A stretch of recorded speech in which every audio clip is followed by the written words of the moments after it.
A very good morning. Welcome to the Breakfast News with the Sentinel. I am Oinitam.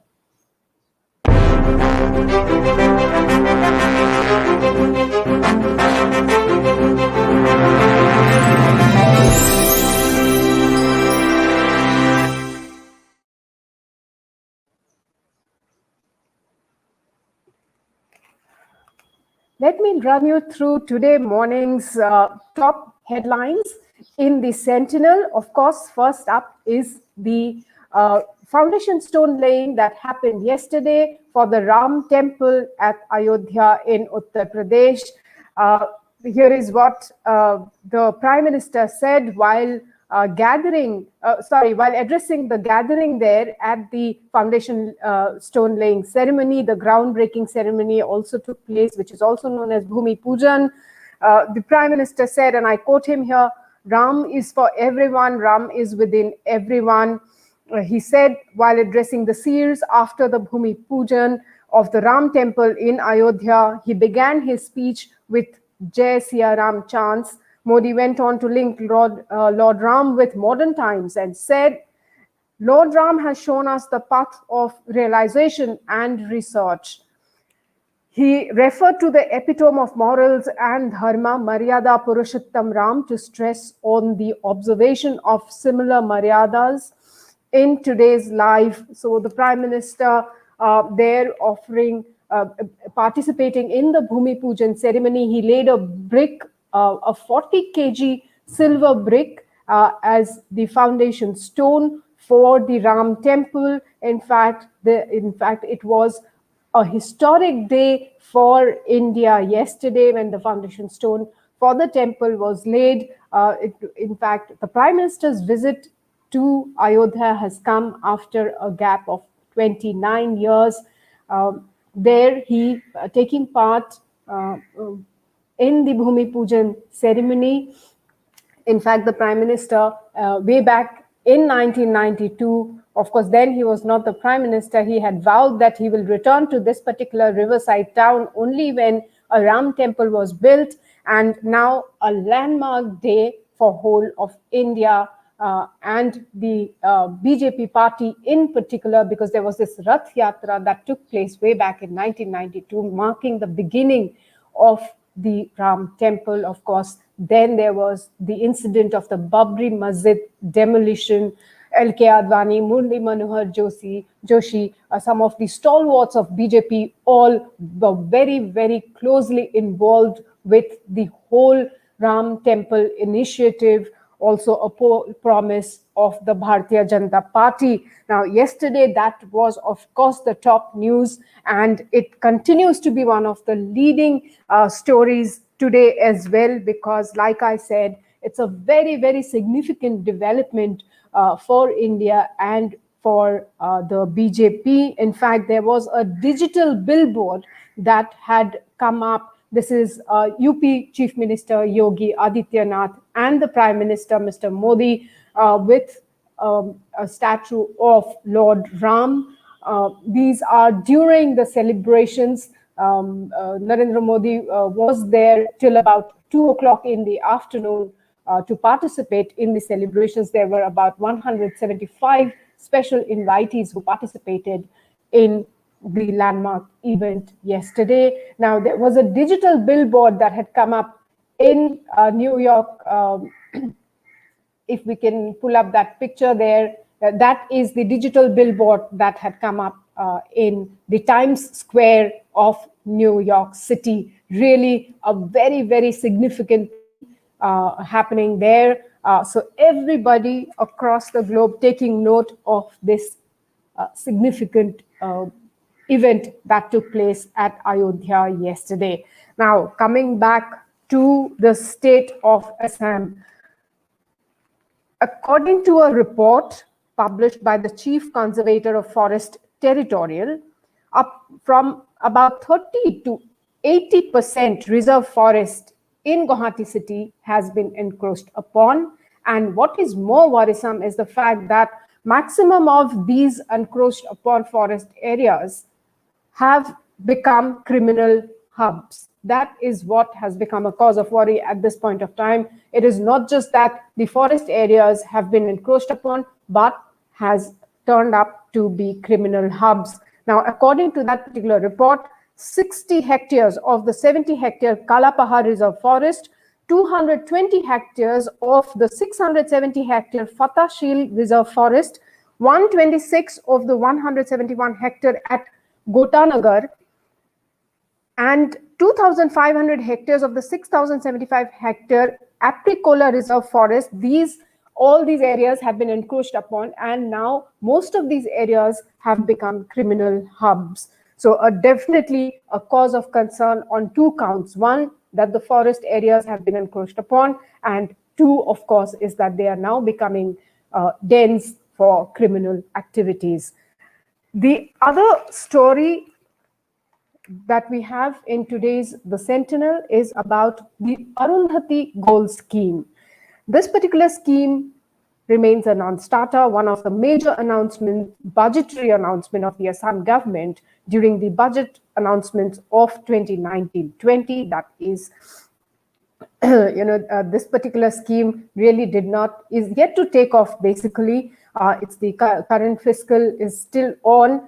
So there were 93 applications which came in for this particular scheme, and according to official sources informing the Sentinel, they said that all the 93 applications were found valid, but for some reason or the other, the scheme remains a non-starter. Now, as far as this particular scheme, the main objective of the scheme was that to facilitate the parents of the girl child who are economically not very sound, from underprivileged backgrounds, but like all parents desire to give some gold which is considered auspicious to their daughters as gift on their marriage. In this regard, each of the beneficiaries is supposed to get 30,000 rupees as a token to procure the gold. This Arundhati Gold Scheme announced during the budget 2019-2020 remains a non-starter so far, but hopefully the government will do something and get this scheme going.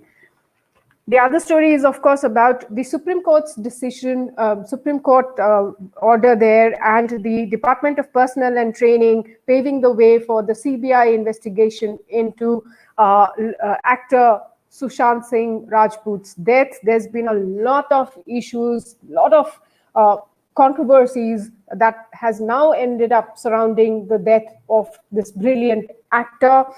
So finally, a CBI probe now happening into the death of this actor.